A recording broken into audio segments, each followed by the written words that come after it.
आज्ञा गोटे देउलर दधिनौती देखा जाउछि। कौन कहल देउलर दधिनौती? मोर मने होछि आज्ञा देउलटीए बाली भितरे पोती हेई रहिछि। खोल खोल देखा जाऊ कौन बाहरुछि।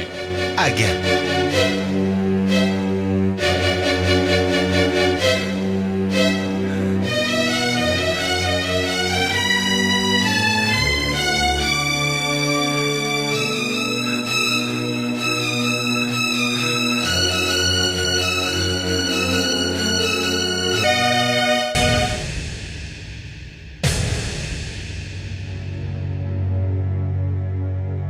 महामंत्री छामु मणिमा गोटाए मास पूर्ण हवा को बसिलाणी अथच सेनापति देखा नहीं कि तांका विषय कौन संवाद मु पाइली नहीं। सेनापति को जो दायित्व देबा हेइछंती ताकू पूर्ण करने को हुए तो विलंब लगुच महाराज। किंतु सेठू आसिबा परठू मो मन भितर केमिति अस्थिरता बढ़ी उठुची। जदि सेनापति शीघ्र न फेरंती ताहले मते पुणी थरे सेठिकी जीवाकू पड़िबो। उत्कल नरेश महाराज ललित माधवंकर जय हो। कि संवाद सेनापति? अद्भुत विचित्र घटना छामु। बाली सब आड़े दे सारला परे एक विराट मंदिर संधान मिली।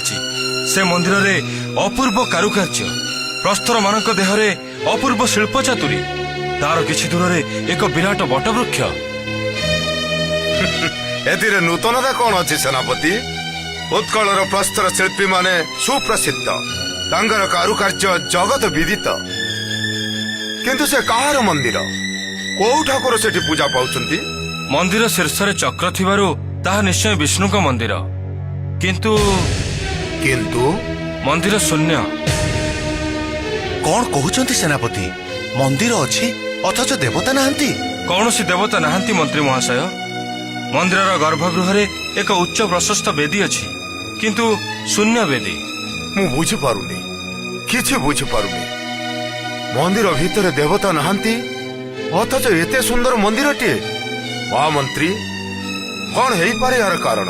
छामु मोर मने हेउची जेहेतु देवता नाहंती सेहेतु मंदिर भितर को कौनसी लोकर गतागत नाही। तेणु दिन दिन धरी बालुका राशि आस्तरण से मंदिर को पोती देइछि। ता छड़ा प्रत्येक वर्ष तो सामुद्रिक झड़ लागी रहिछि। मंत्री महाशय, आपण को कथा हुए तो विश्वास योग्य होई पारे, किंतु तार इतिहास मते जानिबा को पड़िबो। हमर ग्रंथागारिक को कुह पितामह अमल रे लेखा होइतिबा पोथीमान आनी मते देबे। मु ताको अध्ययन करी। यथाज्ञ महाराज।